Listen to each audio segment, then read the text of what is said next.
गांव की टूटी झोपड़ी, पिता खेतों में मजदूरी, माँ घर घर काम करती। सविता छोटी उम्र से ही काम में हाथ बटाती। माँ समझाती, बेटी पैसा आए या ना आए, लेकिन इंसानियत हमेशा साथ रहनी चाहिए। स्कूल की फीस नहीं होती तो सविता पड़ोसियों के बच्चों को पढ़ाकर पैसे जुटाती। उसके संस्कार और मदद का स्वभाव सबको भाता। गांव के लोग कहते गरीब घर की है, पर दिल से बहुत अमीर है। शहर का बड़ा व्यापारी परिवार रिश्ता लेकर आता है। सविता के माता पिता खुश तो होते हैं, लेकिन दहेज की चिंता से परेशान। आखिरकार साधारण दहेज के साथ रिश्ता तय होता है। शादी के दिन शारदा देवी दहेज देकर मुंह बिगाड़ती हैं। इतने बड़े घर की बहू के लिए यह दहेज।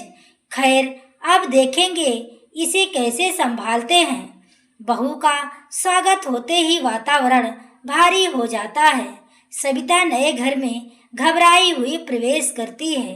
हवेली की चकाचौंध देखकर चुप रहती है, पर उसकी सास और ननद उसे गरीब बहू कहकर चिढ़ाती हैं। पति रजत बीच बचाव करता है, लेकिन माँ के आगे कुछ नहीं कह पाता। सुबह सुबह सविता पूरे घर की सफाई करती, रसोई संभालती, लेकिन शारदा देवी हर काम में कमी निकालती। रोटी गोल नहीं बनी, गरीब घर की आदतें कब जाएगी। सविता अपमान सहकर भी मुस्कुराने की कोशिश करती। पड़ोसियों की चुगली, पड़ोस की औरतें कहती, अरे अमीर घर की बहू तो गरीब निकली। शारदा देवी को यह सुनकर और गुस्सा आता। वह सविता पर और सख्त हो जाती। एक दिन दरवाजे पर भूखा बच्चा आता है।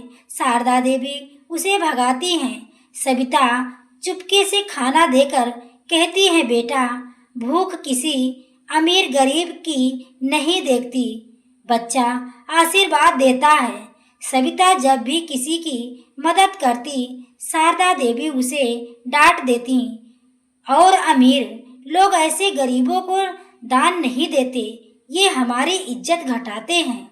सविता सोचती, इज्जत मदद करने से बढ़ती है, घटती नहीं। त्योहार पर रिश्तेदार आते हैं। वे कहते हैं, बहू तो बहुत साधारण है। शारदा देवी शर्मिंदा होकर सविता को नीचा दिखाती हैं। बहू आंखों में आंसू लिए चुप रह जाती है। रजत पत्नी से कहता है, मैं तुम्हें समझता हूँ, लेकिन माँ को नाराज नहीं कर सकता। सविता मुस्कुराकर जवाब देती है, माँ जी की सेवा करना ही मेरा धर्म है। धीरे धीरे शारदा देवी की तबीयत बिगड़ने लगती है। सिर दर्द, थकान और कमजोरी, लेकिन वह बहू की मेहनत को मानने के बजाय चिड़चिड़ी होती जाती हैं। एक रात अचानक शारदा देवी बेहोश होकर गिर जाती हैं। घर वाले घबरा जाते हैं। डॉक्टर तुरंत बुलाए जाते हैं। डॉक्टर कहता है, मरीज को खून चढ़ाना होगा, लेकिन इनका ब्लड ग्रुप बहुत रेयर है, तुरंत इंतजाम करना होगा। सब रिश्तेदार को फोन करते हैं, लेकिन किसी का खून मैच नहीं होता। सविता कहती है, मेरा टेस्ट कीजिए। जब डॉक्टर बताते हैं कि सविता का खून मैच करता है, तो घर वाले हैरान हो जाते हैं। शारदा देवी रोकी, नहीं, मुझे इस गरीब बहू का खून नहीं चाहिए। सविता दृढ़ आवाज में, माँ जी, आप मेरी माँ हो। माँ के लिए बेटी का खून बहाना कोई बलिदान नहीं। डॉक्टर खून लेते हैं। शारदा देवी धीरे धीरे सुधरने लगती हैं। रजत और परिवार के लोग सविता की हिम्मत देखकर भावुक हो जाते हैं। होश आने पर शारदा देवी बहू का हाथ पकड़कर रो पड़ती हैं। बिटिया, मैं कितनी नादान थी, तुझे गरीब समझकर हमेशा ताने दिए, पर आज तूने मेरी जान बचाकर साबित कर दिया कि तू दिल से कितनी अमीर है। अब शारदा देवी बहू को बेटी की तरह मानने लगती हैं। वह पूरे घर वालों के सामने कहती हैं, आज से यह घर सविता के बिना अधूरा है। घर का वातावरण प्यार और अपनापन से भर जाता है। पड़ोसी और रिश्तेदार भी कहते हैं, सविता जैसी बहू हुई घर की असली लक्ष्मी है। शारदा देवी सबके सामने अपनी गलती मानती हैं और बहू पर गर्व करती हैं। घर में अब वह तनाव और ताने नहीं रहे जो पहले हर वक्त गूंजते थे।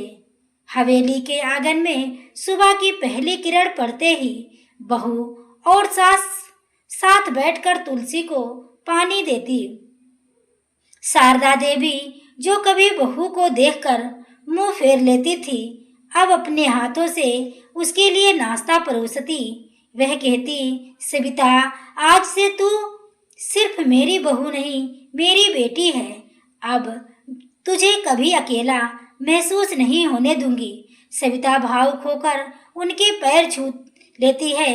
रजत यह दृश्य देखकर मुस्कुराता है और कहता है, आज मेरा घर सचमुच घर बन गया।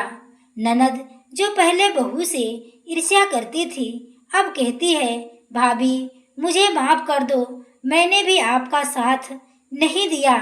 आप सच में हमारे परिवार की जान हो। बच्चे बहू को घेर कर कहते हैं, बड़ी माँ हमें कहानी सुनाओ। पूरा घर हंसी और अपनापन से भर उठता है। शारदा देवी अस्पताल से घर लौटती हैं।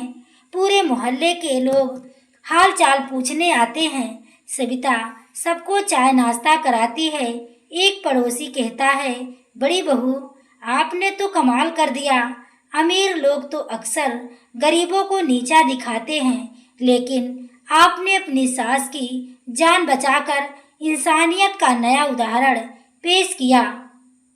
शारदा देवी सबके सामने खड़ी होती है।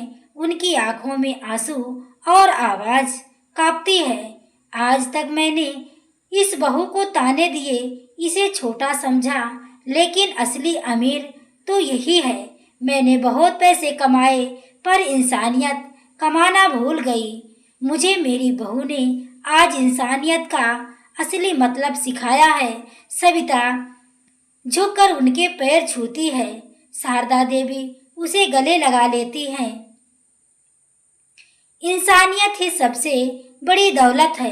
कुछ हफ्तों बाद घर में एक धार्मिक समारोह रखा जाता है। दूर दूर से रिश्तेदार और समाज के लोग आते हैं। शारदा देवी सबके सामने खड़ी होकर घोषणा करती हैं, आज से मेरी बहू सविता इस घर की बेटी है। जिस बहू ने मेरी जान बचाई वही इस घर की असली लक्ष्मी है। रिश्तेदारों में फुसफुसाहट होती है, वाह, यह वही सास है जो पहले बहू को गरीब कहकर ताने देती थी, आज सबके सामने उसे बेटी मान रही है। पंडित जी भी कहते हैं, बेटी तूने जो किया वह बहुत बड़ा धर्म है। इंसानियत से बड़ा कोई कर्म नहीं। पूरा समाज ताली बजाता है। सविता की आंखों से खुशी के आंसू बहने लगते हैं। रात का समय रजत बालकनी में खड़ा अपनी पत्नी सविता से कहता है, सविता सच कहूँ तो शुरू में मुझे डर था कि तुम माँ की शक्ति सह नहीं पाओगी, लेकिन तुमने जिस धैर्य और प्यार से माँ को बदल दिया उस पर मुझे गर्व है। सविता मुस्कुरा कर जवाब देती है, पति का साथ हो तो हर मुश्किल आसान हो जाती है। मैं सिर्फ माँ जी का दिल जीतना चाहती थी। अब मुझे लगता है कि भगवान ने मेरी मेहनत रंग ला दी। दोनों की आंखों में चमक और रिश्तों में गहरा विश्वास झलकता है। बैकग्राउंड में धीमी गति। अब घर में एक नया माहौल है। सुबह की शुरुआत आरती से होती है, जिसमें सास और बहू दोनों साथ खड़ी होती है। ननद जो पहले बहू से जलती थी अब कहती है, भाभी आप सच में बहुत महान हैं। अगर आप ना होती तो हमारा परिवार टूट चुका होता। बच्चे नौकर चाकर सब सविता को बड़ी माँ कहकर सम्मान देते हैं। शारदा देवी गर्व से कहती है, अब यह घर पैसे से नहीं बल्कि रिश्तों की मिठास से चलता है। एक दिन कुछ अमीर औरतें मिलने आती हैं। वे ताना मारती हैं, अरे शारदा जी, आपने तो गरीब घर की बहू लाई थी, आपको शर्म नहीं आती? शारदा देवी मुस्कुराकर कहती हैं, हाँ, यह गरीब घर की है, लेकिन दिल की सबसे अमीर है। जिस बहू ने मेरी जान बचाई और मुझे इंसानियत सिखाई, वही मेरे लिए सबसे बड़ी शान है। उन औरतों के चेहरे उतर जाते हैं, वे चुपचाप लौट जाती हैं। समाज में शारदा देवी और उनकी बहू की इज्जत और बढ़ जाती है। धीरे धीरे सविता पूरे समाज के लिए मिसाल बन जाती है। लोग उसे बुलाकर कहते हैं, बिटिया, हमें भी बताओ कि घर में प्यार कैसे बनाए रखा जाए। सविता सभी को समझाती है, घर अमीरी से नहीं चलता बल्कि आपसी सम्मान और इंसानियत से चलता है। अगर हम एक दूसरे को अपनाएं तो घर स्वर्ग बन जाता है। लोग प्रभावित होकर ताली बजाते हैं। सविता का नाम दूर दूर तक फैल जाता है। एक दिन शारदा देवी मंदिर जाती हैं, हाथ जोड़कर भगवान से कहती हैं, प्रभु, मुझे माफ करना, मैंने हमेशा अमीरी को सब कुछ समझा, लेकिन मेरी बहू ने मुझे सिखाया है कि इंसानियत ही सबसे बड़ी दौलत है। अब मेरी बाकी जिंदगी में अपनी बहू की तरह इंसानियत बांटने में लगाऊंगी। सविता पीछे खड़ी सब सुन रही होती है। वह आगे बढ़कर कहती है, माँ जी, आप मेरी माँ हैं और माँ बेटी का रिश्ता ही सबसे बड़ी दौलत है। दोनों गले लग जाती हैं। पृष्ठभूमि में शंख घंटी की ध्वनि और अंत में स्क्रीन पर संदेश, इंसानियत की पहचान उसके पैसे से नहीं, उसके दिल की इंसानियत से होती है। तो दोस्तों, आपको यह कहानी कैसी लगी कमेंट में अपनी राय जरूर दें। कहानी अच्छी लगी हो तो वीडियो को लाइक शेयर सब्सक्राइब करें। आगे के नोटिफिकेशन के लिए बेल आइकन को जरूर प्रेस करें। धन्यवाद।